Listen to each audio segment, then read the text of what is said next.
Jake Sullivan sat in his chair at Luna Base watching the screens that showed empty space. He had been doing this job for 3 years now. The work was boring most days. Ships came and went from Earth to the colony worlds. Nothing ever happened that required his attention. That changed at 14:30 Earth Standard Time. The first alarm came from New Texas, a farming world 23 light-years away. The signal cut off halfway through transmission. Jake thought it was just equipment failure. These things happened all the time in space. Then Harmony Station went dark. Then New Berlin. Then the mining colonies in the Arcturus system. Jake's hands moved quickly over his controls. He tried to contact each colony world in turn. Static answered him every time. His supervisor, Captain Ben Clark, walked over to his station. "What's happening out there, Sullivan?" Clark asked. "I don't know, sir. We've lost contact with 17 colonies in the last hour. All of them just stopped talking." Clark's face went pale. "Get me Admiral Stevens on Earth now." Dr. Lisa Morgan was working late at the Mars Research Station when her colleague rushed into the lab. Dr. Carl Waters looked like he had seen a ghost. "Lisa, you need to see this," Carl said.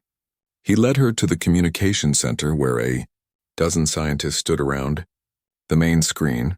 On the display was a recording from the colony ship Bright Hope. The ship had been carrying refugees from New Eden when something happened. The recording showed Captain Pete Brooks on the bridge of his ship. "This is Captain Brooks of the Bright Hope. We are under attack by unknown vessels. They came out of nowhere. The colony ships around us are being destroyed. I repeat, we are under attack." The transmission suddenly filled with white light. Then nothing. Lisa felt her stomach drop. "How many colony ships were in that convoy?" 47 ships, Carl said quietly. "About 200,000 people." More reports came in during the next few hours. Every human colony outside the Sol system had gone silent. The pattern was always the same. Ships appeared without warning. They fired weapons that could crack planets in half. Then they left nothing behind. President Amanda Clark stood in the emergency bunker beneath Geneva. The room was full of military officers and government officials. Everyone looked scared. General Ryan Parker stood at the front of the room with a tablet in his hands. His voice was steady, but his face showed how bad things were. "Madam President, we have confirmed the destruction of all 47 colony worlds. We estimate 3 billion people are dead. We have also lost contact with every deep space station and mining operation." Amanda felt like someone had hit her in the chest. 3 billion people gone just like that. Who did this?" she asked. Admiral Kate Stevens stepped forward. She had been studying the attack data for hours. "We believe it was the Kthvar Collective. We've had limited contact with them before. They're a military empire that controls about 300 star systems. What do they want?" Kate activated a holographic display. It showed a reptilian face with cold yellow eyes. This message was broadcast on all frequencies 20 minutes ago. The alien's voice was harsh and mechanical. "Humans of Earth, your colonies have been destroyed. Your people in space are dead. You have 24 hours to surrender completely. If you do not surrender, your homeworld will be destroyed. This is your only warning." The room fell silent. Amanda looked around at the faces of her advisors. She could see that they all knew the truth. Earth's military was strong, but not strong enough to fight an empire that could destroy planets. "What are our options?" Amanda asked. General Parker shook his head. "We have 1,200 ships in Earth's defense fleet, but the Kthvar just destroyed 47 worlds in 6 hours. Our weapons can't stop planet-killer weapons." Dr. Elena Rodriguez sat in her small office at the Smithsonian Institute. She was supposed to be a mythology expert, not a military advisor. But 3 hours ago, the government had called her with an urgent request. "We need you to look at some old texts," they had said, "things that might be connected to the attack." Now Elena sat surrounded by ancient books and digital files. Most of them were myths and legends from different cultures around the world. She didn't understand why the government thought these stories could help. Then she found something strange. In a Norse text from the 12th century, she read about a great war that would come from the stars. The story said that when the World Eaters came, the old gods would wake up to defend Midgard. Similar stories appeared in other cultures. The Greeks wrote about titans who slept beneath the earth until humanity faced its darkest hour. Aboriginal Australian texts spoke of dream spirits who would return when the sky itself was threatened. Elena had always thought these were just stories, ways for ancient people to deal with their fears about the unknown. But as she read more, she noticed something odd. All of these myths contained detailed instructions. They described specific places where certain rituals had to be performed. They listed exact words that had to be spoken. They even included star charts that matched modern astronomical data. These weren't just stories. They were manuals. Elena picked up her phone and called the emergency number they had given her. Back on Luna Base, Jake Sullivan watched the screens that showed space around Earth. Long-range sensors had detected something massive moving in from the outer system. The Kthvar fleet was coming. How many ships? Captain Clark asked. Jake checked his readings 3 times before answering. 10,000 vessels, sir. Maybe more. They'll reach Earth orbit in 18 hours. Clark sat down heavily in his chair. 10,000 ships. We can't fight that many. Sir, Jake said quietly. There's something else. The deep space sensors are picking up strange readings from Earth itself. What kind of readings? Energy spikes. They're coming from locations all over the planet. Ancient sites mostly. Stonehenge, the pyramids, Easter Island. It's like something is waking up down there. Clark frowned. Waking up? That doesn't make sense. Jake looked at his screens again. The energy readings were getting stronger. Whatever was happening on Earth, it was building towards something big. In 17 hours, the most powerful military fleet in the galaxy would arrive at Earth. Humanity had no way to stop them with conventional weapons. But maybe, Jake thought as he watched the strange energy patterns on his screen, they wouldn't need conventional weapons. Maybe the old stories Elena Rodriguez was reading weren't just myths after all. The countdown to humanity's extinction had begun. But deep beneath the surface of the Earth, things that had slept for thousands of years were starting to stir. The aurora borealis appeared over Norway at 3 in the morning. This was not unusual. What was unusual was that the lights were purple and gold instead of green. They moved in patterns that seemed almost like writing against the dark sky. Dr. Marcus Webb received the call at his home in Geneva. He was a quantum physicist who worked with the emergency response team. The voice on the phone sounded panicked. Dr. Webb, you need to get to the lab immediately. We're detecting massive gravitational anomalies all over the planet. Marcus threw on his clothes and drove through the empty streets. The lab was buzzing with activity when he arrived. Scientists ran between computer stations, checking and rechecking their readings. What's happening? Marcus asked. Dr. Sarah Kim, his research partner, pointed at a large screen showing a map of Earth. Red dots marked dozens of locations around the globe. Gravitational waves are coming from ancient sites, Sarah said. Stonehenge, the Great Pyramid, Machu Picchu, Angkor Wat. The waves are getting stronger every hour. Marcus studied the data. This is impossible. These readings suggest something massive is moving beneath these locations. Something the size of a mountain. That's not the strange part, Sarah said. She switched the display to show space around Earth. Look at this. The screen showed something that made Marcus's mouth fall open. Between Mars and Jupiter, a structure had appeared that was larger than Earth's moon. It looked like it was made of crystal and light. It pulsed with a rhythm that matched the gravitational waves coming from Earth. Where did that come from? Marcus asked. We don't know. It just appeared 6 hours ago. Our deep space telescopes show it's not solid matter. It's some kind of energy construct. Captain Danny Rivers was 3 million kilometers from Earth when his ship's instruments went crazy. The USS Freedom was on patrol near the asteroid belt when every alarm on the bridge started ringing at once. Report, Danny called to his crew. Lieutenant Amy Chen checked her station. Sir, we're detecting massive energy readings from the direction of Earth. But that's not all. There's something directly ahead of us. On the main screen, space itself seemed to be glowing. A tunnel of light stretched between the asteroid belt and Earth. Inside the tunnel, Danny could see shapes moving. Ships, but not like any ships he had ever seen before. Are those Kthvar vessels? Danny asked. Negative, sir. The energy signatures don't match. These ships appear to be made of pure energy. Danny stared at the screen. The ships in the tunnel of light moved like living things. They flowed and changed shape as they traveled. Some looked like dragons from old stories. Others resembled phoenixes or other mythical creatures. Sir, his communications officer called out, we're receiving a transmission from the lead vessel. Put it through. The voice that came over the speakers was human, but it sounded different. Older somehow. More powerful.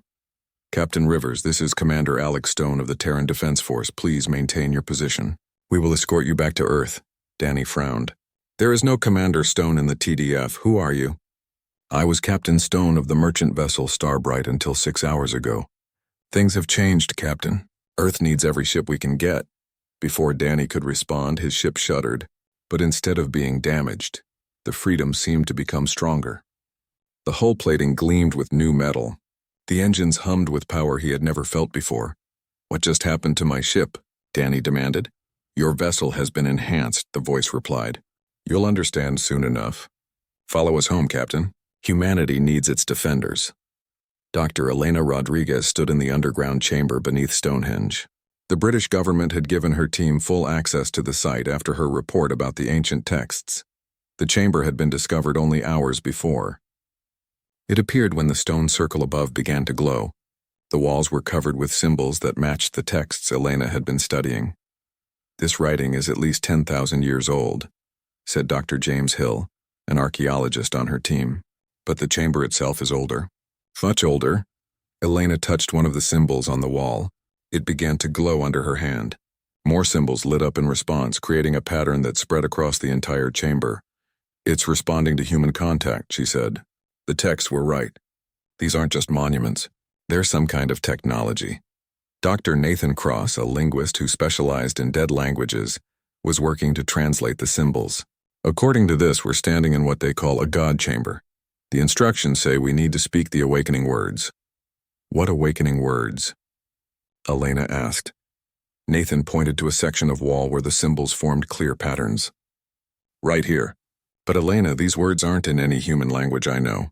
They're something else entirely. Elena looked at the symbols. Somehow she found that she could read them.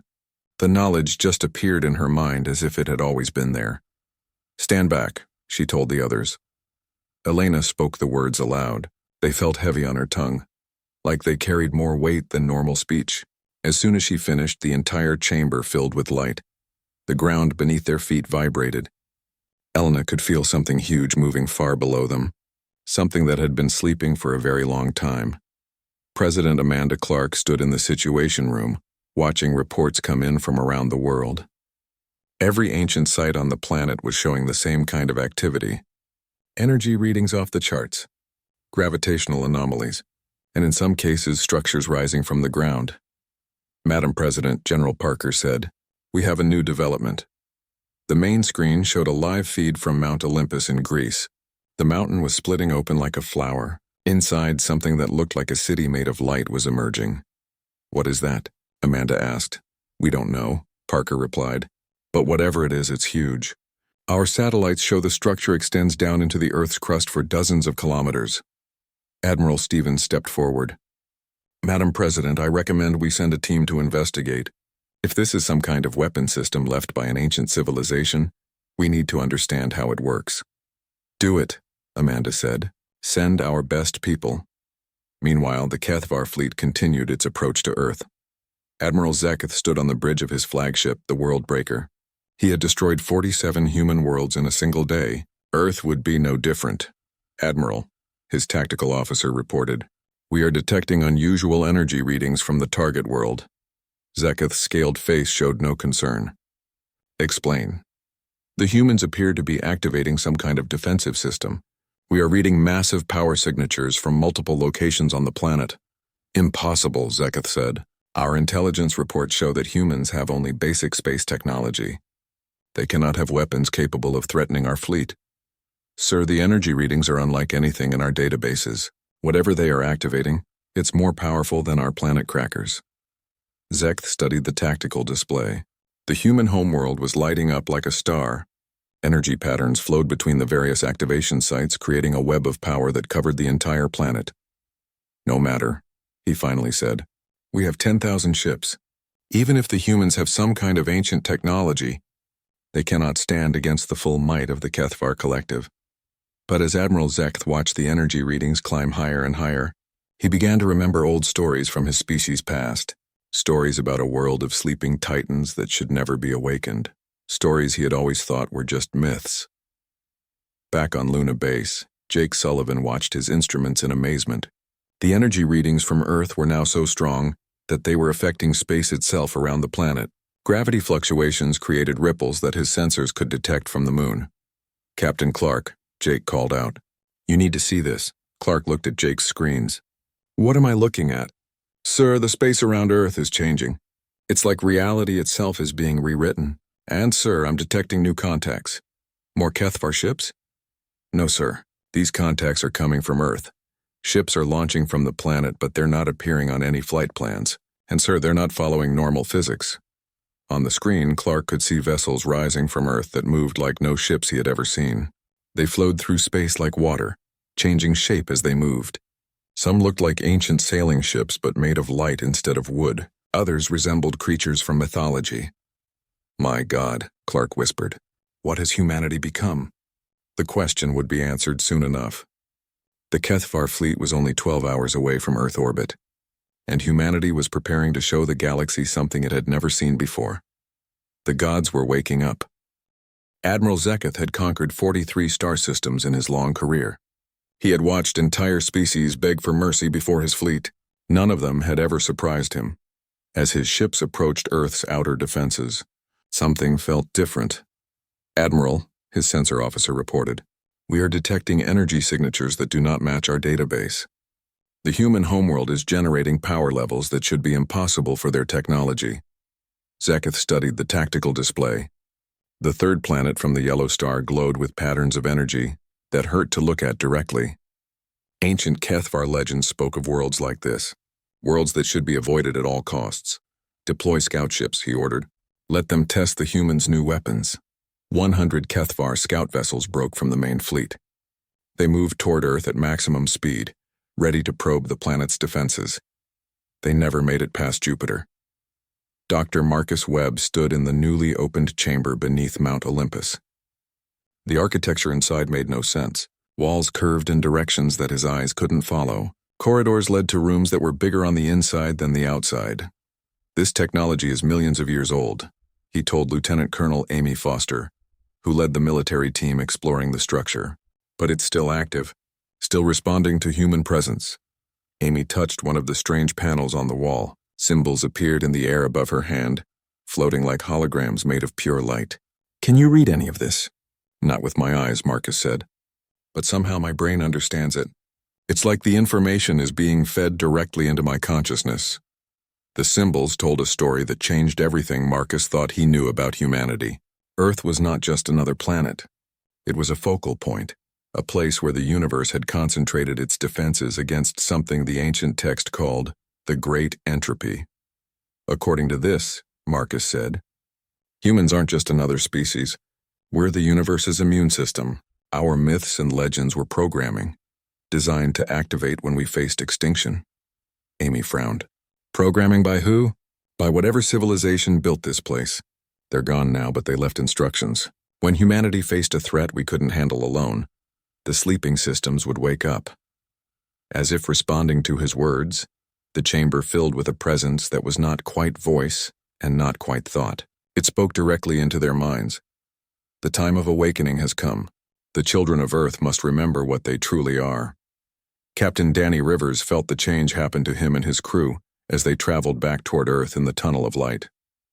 It started as a warm feeling in his chest, then spread through his entire body. His ship, the USS Freedom, was changing too. The metal hull flowed like liquid, reshaping itself into something that looked more grown than built. Weapons appeared that fired concentrated starlight. Engines hummed with power drawn from the fabric of space itself. "Captain," his navigator, Lieutenant Tom Harris, called out, "I can see the Kthvar scout ships. They're moving to intercept us." Danny looked at the tactical display. 100 alien vessels approached their position. Each one was larger and more heavily armed than his ship had been. Before the change, they would have destroyed the Freedom without effort. Now things were different. "All hands, this is the captain," Danny announced over the ship's communication system. "We are about to engage the enemy. Trust in what you have become." The Kthvar scouts fired first. Plasma beams that could melt through asteroid-sized chunks of rock struck the Freedom directly. The beams passed through the ship like it was made of mist. "Return fire," Danny ordered. The Freedom's new weapons spoke with voices like thunder. Beams of pure starlight reached out and touched the Kthvar ships. Where the light hit, the alien vessels simply ceased to exist, not destroyed or damaged, erased. In 30 seconds, 100 Kthvar scouts became cosmic dust. "Sir," Tom said, his voice filled with wonder. "What have we become?" Danny looked at his hands. They still looked human, but he could feel power flowing through them that connected him to stars and galaxies. "I think we've become what we were always meant to be." Dr. Elena Rodriguez felt the change happening to her as she worked in the chamber beneath Stonehenge. Knowledge flowed into her mind from sources she couldn't identify. The myths and legends she had studied her entire life suddenly made perfect sense. She was no longer just a mythology professor. She was becoming something that ancient texts called a wisdom keeper. Her consciousness expanded beyond her physical body, allowing her to see patterns that connected all of human history. "The awakening is spreading," she told Dr. Nathan Cross, who was experiencing his own transformation. "Every human on Earth is connected to this network. We're becoming a collective intelligence while still remaining individuals." Nathan nodded. He could feel it too. Millions of minds linking together, sharing knowledge and purpose. The ancient texts were right. The gods weren't separate beings. They were aspects of human potential that we had forgotten. On the surface above them, Stonehenge began to rise into the air. The massive stones lifted off the ground and arranged themselves into a new pattern. Energy flowed between them, creating a gateway that opened onto deep space. Through the gateway came ships unlike anything humanity had ever built.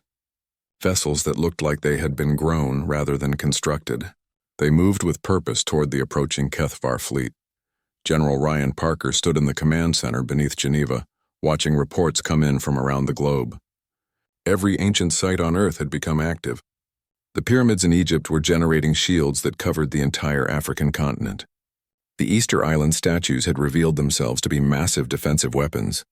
Machu Picchu was launching ships made of crystallized energy. "Sir," his aide reported, "we're receiving communications from our transformed forces. They're requesting permission to engage the enemy fleet." Parker looked at President Amanda Clark, who stood beside him. Her face showed the same mixture of wonder and fear that he felt. "Do we even have authority over them anymore?" Amanda asked. As if answering her question, a presence filled the room. It spoke with voices that sounded like wind through ancient forests and waves on distant shores. "We are still human," the presence said, "but we are more than we were. The enemy approaches with 10,000 ships. They believe they face a primitive species. They are about to learn how wrong they are." Parker activated the communication system. "All Terran forces, you are authorized to engage. Show them what humanity has become." Admiral Zeketh watched in growing alarm as his scout ships were destroyed. 100 vessels gone in seconds. The tactical display showed no debris, no wreckage. The human weapons had simply erased his ships from existence. "Admiral," his communications officer reported, "we are receiving a transmission from the human homeworld. Put it through." The face that appeared on the screen looked human, but the eyes held depths that seemed to contain entire galaxies. When it spoke, its voice carried the weight of ancient authority. "I am what your people once called the Earth Speaker," the figure said. "You have made a grave error, Zekth of the Kthvar. You believed you were attacking a young species that posed no threat to your empire." Zeketh felt his blood turn cold. No alien species had ever known his name without being told. "You were wrong," the Earth Speaker continued. "Humanity is not young. We are the oldest force in this galaxy. We are what your ancestors warned you about in their darkest stories. We are the sleepers who should never be awakened." The transmission ended, leaving Zeketh staring at a blank screen. "Admiral," his tactical officer said, his voice shaking, "we are detecting massive energy readings from the human homeworld. Something is rising from the planet's surface." On the main display, Zeketh could see shapes emerging from Earth's atmosphere, ships that defied every law of physics he knew, vessels that moved like living creatures, changing shape as they flew. But it was not the ships that made Zeketh's blood freeze. It was what he could see behind them. Rising from the planet itself came figures that his people's oldest legends described. Titans of light and energy, beings of such power that they could reach across space and pluck starships from the void. For the first time in his long military career, Admiral Zekth knew fear. The humans had awakened something that should have stayed sleeping forever. And now his fleet of 10,000 ships faced an enemy that treated the laws of physics as suggestions rather than rules. The real battle was about to begin. The battle began when Admiral Zekth ordered his fleet to fire every weapon at once. 10,000 Kthvar warships unleashed enough firepower to crack planets. Plasma beams, particle accelerators, and antimatter torpedoes streaked toward Earth at the speed of light. The weapons never reached their target. Dr. Elena Rodriguez, now transformed into something that ancient texts called the Shield Bearer, stood in the energy field above Stonehenge. She raised her hand and the incoming weapons simply stopped. The deadly energy was absorbed and redirected into space, where it harmlessly dissipated among the stars. "Your weapons cannot harm us," she spoke across space, her voice reaching every Kthvar ship in the fleet. "We are protected by forces you do not understand." On Earth's surface, the transformation was complete. General Ryan Parker found himself changed into something the old stories called the War Leader. His consciousness expanded to encompass strategy on a galactic scale. He could see every ship in the Kthvar fleet as clearly as if they were toys on a table. "Captain Rivers," he communicated through channels that did not require technology, "take your enhanced fleet and hit their left flank. Dr. Morgan, activate the Mars defensive grid. We're going to show them what real power looks like." Dr. Lisa Morgan, working from the Mars research station, felt the planet beneath her feet respond to her will. Mars was not just a dead world. It was a sleeping fortress waiting for the day humanity would need it. The red planet began to glow. Ancient machinery buried beneath its surface for millions of years came online. Weapon systems that could fire concentrated gravity wells emerged from hidden chambers. Defense shields that bent space itself around the planet activated. "Mars defensive grid online," Lisa reported. "We are ready to support Earth's forces." Captain Danny Rivers led his transformed fleet toward the Kthvar ships. The USS Freedom had become something that looked more like a dragon than a spaceship. Its hull flowed and shifted as it moved, adapting to each moment of battle.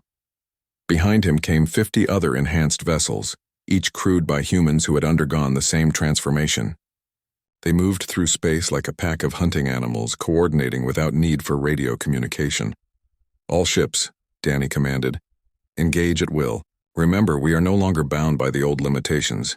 The enhanced human fleet struck the Kthvar left flank like a hammer blow, but instead of fighting with conventional weapons, they used forces that the aliens had never encountered. Lieutenant Tom Harris, now serving as the Freedom's tactical officer, fired beams of crystallized time that aged Kthvar ships into dust in seconds. Other human vessels used weapons that fired concentrated gravity, crushing alien hulls like paper bags. Admiral Zekth watched in horror as his ships were destroyed by forces that made no sense. "What are those weapons?" he demanded. His science officer studied the sensor readings with shaking hands. "Admiral, they appear to be manipulating fundamental forces directly. Time gravity, strong nuclear force. These humans are not using technology. They are rewriting the laws of physics." "Impossible," Zeketh snarled.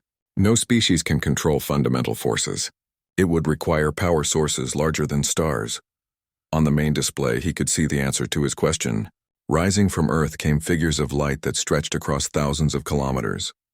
Beings that existed partially in normal space and partially in dimensions that Kthvar science could not measure. One of these titans reached out with a hand made of pure energy and gently touched a Kthvar battlecruiser. The ship simply faded away, as if it had never existed. President Amanda Clark stood in the command center, but she was no longer entirely human. The transformation had made her into something that ancient texts called the voice of unity. Through her, the collective will of humanity spoke. "Admiral Zekth," she said, her words carrying across space without technology, "you have made a terrible mistake. You believed you were fighting a primitive species, but humanity is older than your empire. We are older than your star." On the Kthvar flagship, Zeketh heard the voice and felt power behind it that made his scales crawl with fear. "What are you?" he demanded. "We are what your people call the Old Ones in your most ancient texts," Amanda replied. "We are the force that shaped this galaxy long before your species learned to use fire. We had been sleeping, content to let younger races find their own way. But you woke us up." The battle raged across the solar system. Human forces that defied explanation engaged Kthvar ships with weapons that should not exist. Dr. Marcus Webb, now transformed into something called the Reality Engineer, stood in the chamber beneath Mount Olympus and reshaped local spacetime to confuse enemy targeting systems. Kthvar ships found themselves firing at targets that existed in multiple dimensions at once. Their sensors showed human vessels that were simultaneously in front of them and behind them, existing in several places at the same time. Admiral, the Kthvar tactical officer, reported, "We cannot target the human ships effectively. They exist in a state of quantum superposition. Our weapons cannot lock onto them." Lieutenant Colonel Amy Foster led a team of enhanced soldiers in an assault on a Kthvar boarding ship that had tried to land on Earth. But instead of using conventional weapons, her team wielded forces that ancient warriors could only dream of. Amy herself moved like lightning given human form. She could phase through solid matter at will, appearing behind enemy soldiers before they could react. Her weapon fired beams of pure energy that could cut through the strongest armor. "Target neutralized," she reported as the last Kthvar soldier fell. "The enemy boarding attempt has failed." But it was not just the human military that had transformed. Across Earth, ordinary people found themselves changed into beings of myth and legend. A farmer in Kansas discovered he could control weather patterns. A teacher in Tokyo found that she could heal injuries with a touch. An artist in Paris learned that his paintings could come to life and fight. Humanity had become a species of gods. Admiral Zeketh realized that his fleet was doomed. Half his ships had been destroyed in the first hour of battle. The rest were being hunted by human forces that treated the vacuum of space like an ocean and moved through it like dolphins through water. "All ships," he ordered, "retreat to minimum safe distance. Prepare the planet crackers. If we cannot defeat them conventionally, we will destroy their world."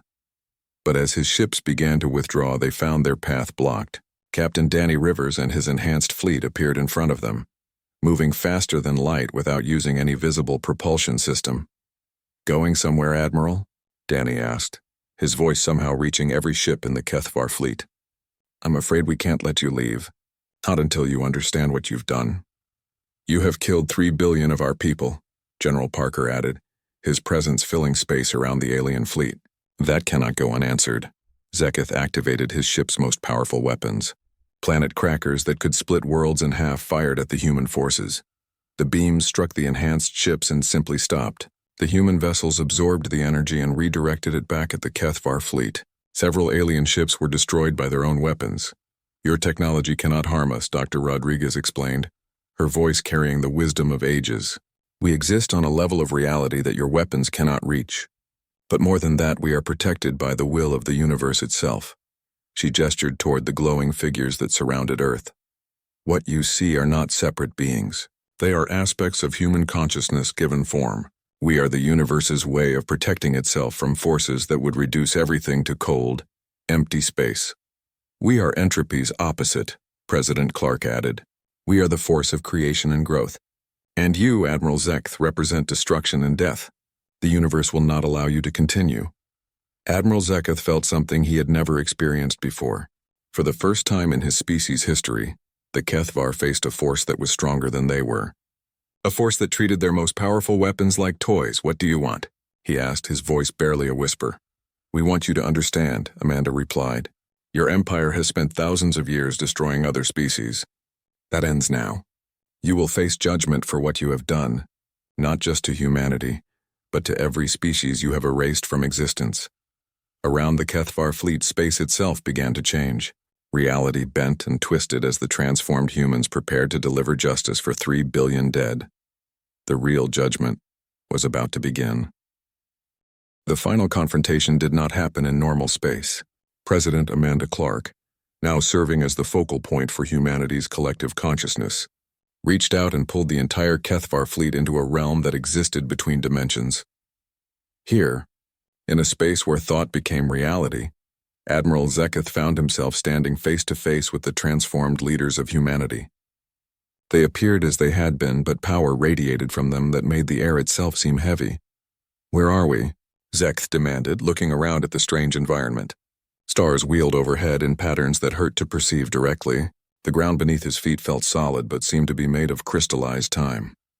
"We are in the space between spaces," Dr. Elena Rodriguez explained. She appeared as both her human self and as something far older, a figure from the deepest myths of a dozen species. "Here, truth cannot be hidden. Here, justice can be served without destroying innocent worlds." General Ryan Parker stepped forward. Around him appeared the shadows of every human soldier who had died in the colony attacks. 3 billion voices spoke through him. "You stand accused of genocide," he said. "Not just against humanity, but against 47 other species your empire has destroyed. How do you answer?" Zekth's scales bristled with anger. "We conquered them. That is the way of the strong. The weak deserve to be destroyed. And that," said Dr. Marcus Webb, "is exactly why you cannot be allowed to continue."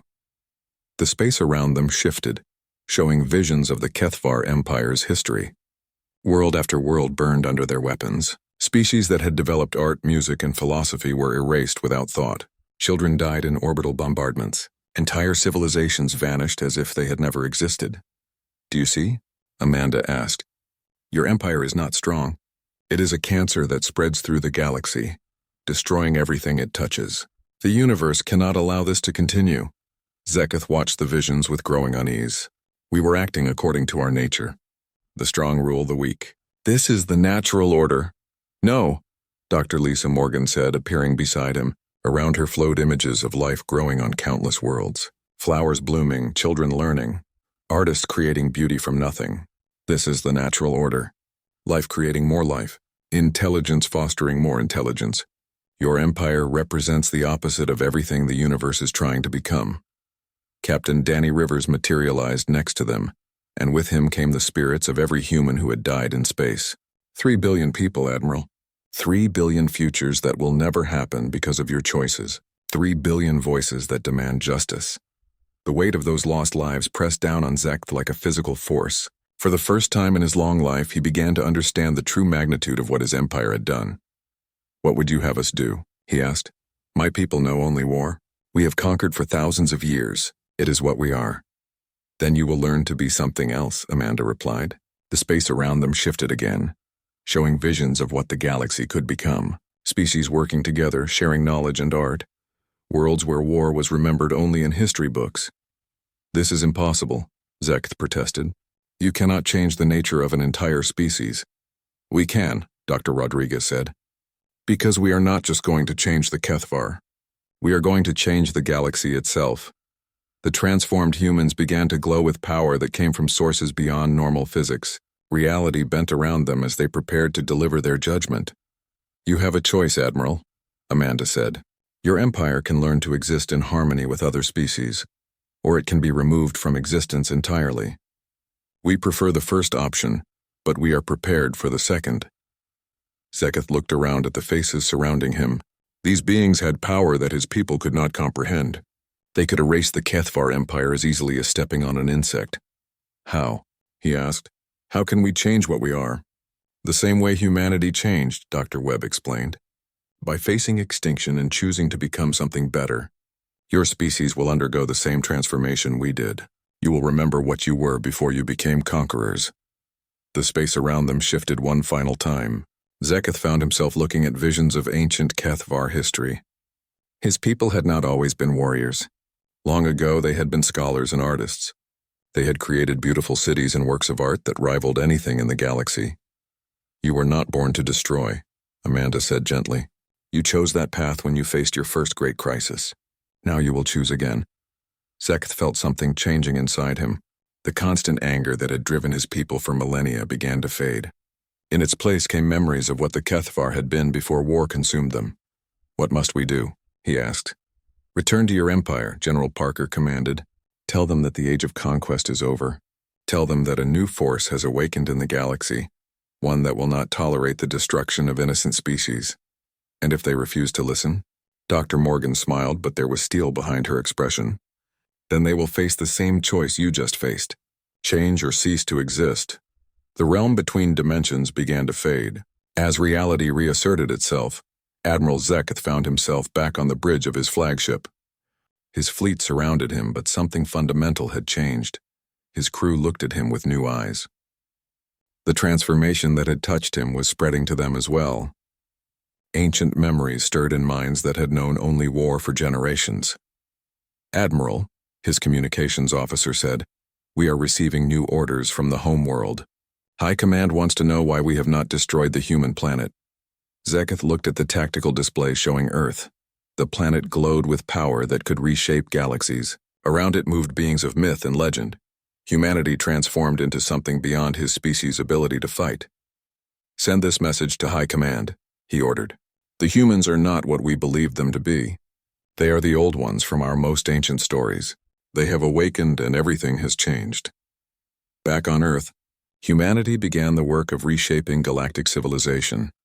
Dr. Rodriguez, still bearing the wisdom of ancient goddesses, established the first schools where other species could learn to awaken their own mythological potential. General Parker created new defense forces, made up of transformed humans who could travel faster than light and fight battles in multiple dimensions at once. Their job was not to conquer, but to protect young species from those who would destroy them. Captain Rivers led exploration fleets that reached out to the farthest corners of the galaxy. They carried a simple message: the age of random destruction was over. Life and growth were now protected by forces that treated the laws of physics as suggestions rather than absolute rules. President Clark, speaking for all of transformed humanity, broadcast a new message to every inhabited world in the galaxy. "We are humanity," her voice carried across space without need for technology. "We were once like you, young, vulnerable, afraid of the dark between the stars. But we have awakened to our true purpose. We are the universe's immune system, the force that stands against entropy and destruction. To those species that choose the path of creation and growth, we offer friendship and protection. To those that choose the path of destruction, we offer one chance to change. Choose wisely. The universe is watching." On 1,000 worlds, species that had lived in fear of the Kthvar and other destroyer empires felt hope for the first time in generations. The galaxy had new guardians now. Guardians who remembered what it was like to face extinction and chose to become something greater instead. Dr. Elena Rodriguez stood once more in the chamber beneath Stonehenge. But now she could see the connections that linked every living world in the galaxy. Humanity had not just saved itself. It had become something the universe had been waiting for since the first stars began to shine. "The gods were never myths," she said to the empty chamber. "They were our destiny, waiting for us to be ready to claim it." Above her, the stars seemed to pulse with agreement. The age of myths had ended. The age of reality had begun, and in that reality, humanity stood guard over a galaxy where life and growth would be protected by forces that had once existed only in the oldest stories ever told. The transformation was complete. The universe would never be the same.